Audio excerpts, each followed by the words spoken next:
My brother's 13, and my dad is probably 50 at the time. And we lived in this really, really shitty end of College Park. Like, not even like remotely decent looking. It's just like, ugh. And there's this graveyard across the street. And we lived in this apartment complex. And it was a 2-bedroom apartment. And my brother slept in the living room. My sister and I had one room. And then my parents had the other room. Which is really weird because my dad slept on the couch and my mom slept in the bed. And because at this point they were divorced. But my mom couldn't hold a job. Anyway, we had this problem with all these freaking cats everywhere. And so they'd run around or whatever, and my dad would get really pissed because they would come up on our porch and shit, and then they'd leave. And so my dad would have all this cat shit. And so he had tried antifreeze, and antifreeze didn't work.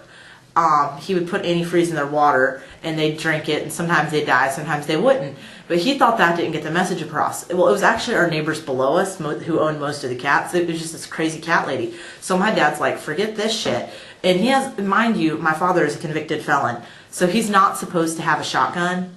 But he does. And my dad and my brother go out, and they take the shotgun, and they drive through the neighborhood shooting every cat they can find and putting him in the trunk of my dad's car.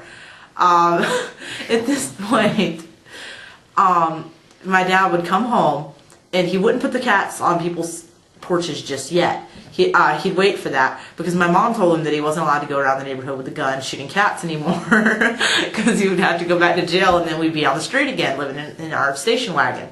And she's like, you can't put a 3-year-old in the station wagon and expect him to learn. So my dad was like, this is just ridiculous, you know. He's like, I don't care, woman.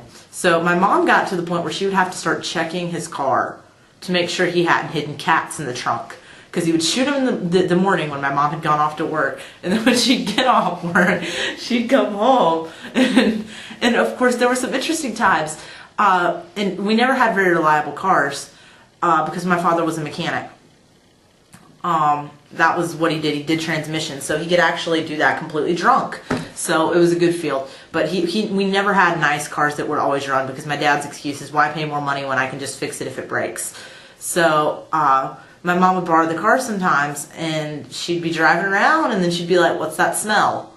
And she'd say we had to pull over the car and start pulling off carpet and all kinds of stuff, trying to find out where my dad put the dead cats, trying to hide them from my mom. So, and then of course, you know, what he would finally do is when he would finally get them, he would take them and he'd put them on people's porches, whoever's cats they were, and then he would try and ring their doorbell with his BB gun. This is a non-shotgun. This is his BB gun, so it wasn't too dangerous. But he'd try and hit the doorbell. And of course, all that happened was it would hit the metal door of the apartment because these were some cheap-ass apartments.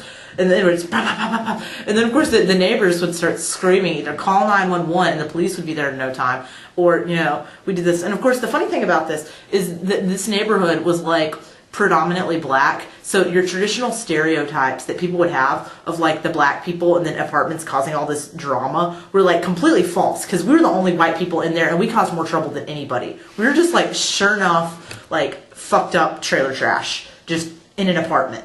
And so we didn't live there too long.